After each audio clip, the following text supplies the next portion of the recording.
Welcome to Eagle's Flight Concept, a platform set aside to elevate and strengthen believers through powerful and enlightened materials. Remain blessed as you watch.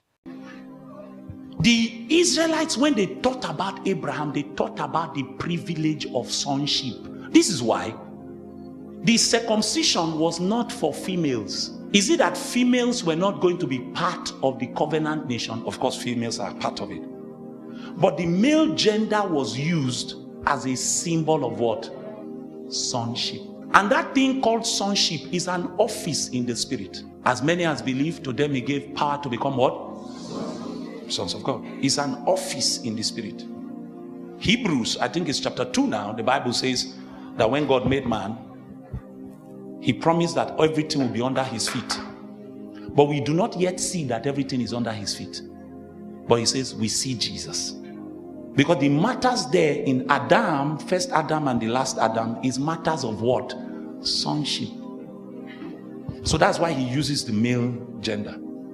So the circumcision of the male was an invitation to be sons of the Most High. That's why it's not the female gender. So whenever they wanted to brag about being sons of Abraham, what they were actually bragging about is that we are the privileged children of God. God chose our father, and the implication of God choosing our father is that we are special. That's why they looked down on other people. You know God. We have the privilege. And this is why you need to realize, as beautiful as material prosperity is, it is not the blessing. The blessing is access to your father. That's the blessing. Access to your father is the blessing. That is what the Jews were claiming. We know God. God is our privileged right. Look at what Jesus said. He said, ye Samaritans worship who you do not what? But we Jews, we worship the one whom we know. God is our right.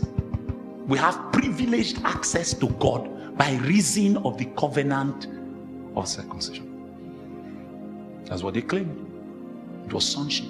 And this is why the blessing of Abraham for the Gentile is that you that is not qualified to be a son, you are now justified by faith. And you can now partake in the same inheritance that a Jew will partake in, even though you are a Gentile. So the Bible uses a word. It says we have been engrafted. And we've been made partakers of the commonwealth of Israel. What's the commonwealth of Israel? Sonship. Are you with me? These teachings are important so that if God so has sovereignly designed that you will be wealthy, wealth will not steal your soul. And if God has so sovereignly designed that you will just have your needs met, the lack of wealth will not cripple your soul. You will never be disadvantaged whatever spectrum you find yourself, because you understand that my greatest wealth is that I'm a son. And what is the benefit of being a son?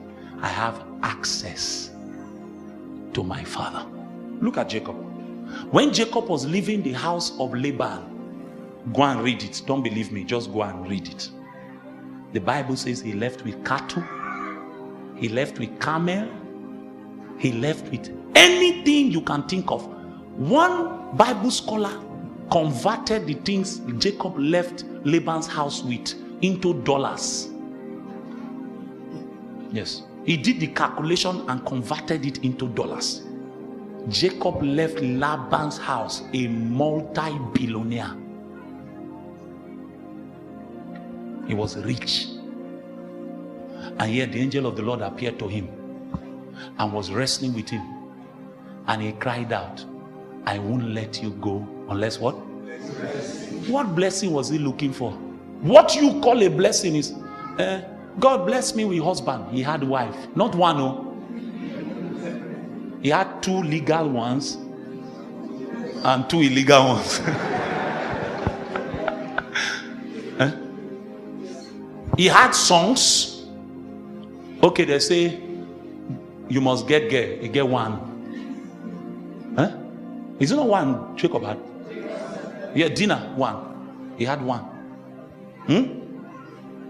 Katu, Boku, servants everywhere. Was a big boy. But when John go mature, he said, I will not let you go unless you bless me. Then let's go back. The angel now looks at him and says, what is your name? He says, Jacob, thief, liar, slanderer, usurper. That is the initiating point of everyone who has not come to know Jesus. And he says, from today, your name will no longer be called Jacob. Your name shall be called Israel. Why?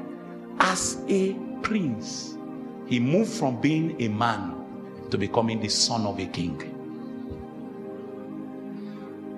As a prince, you have wrestled with men and with God, and you have what? Prevailed. What is the thing about a prince? A prince can walk into the bedchamber of the king anytime. The blessing is what? Access. Are you with me?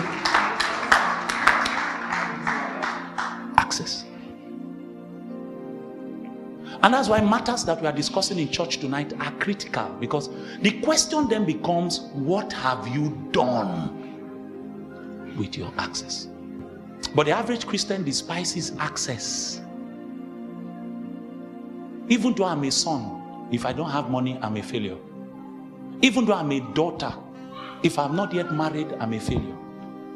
The blessing is access. You can do with that access beyond your wildest imagination.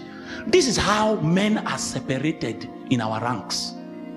When you meet two Christians, and you are wondering why this one is like this and the other one is like that, the matter is what they have done with their circumcision. Because every one of us is circumcised, and what circumcision does for you is that it provides you access. You become part of the Commonwealth of Israel. You can now call God Abba.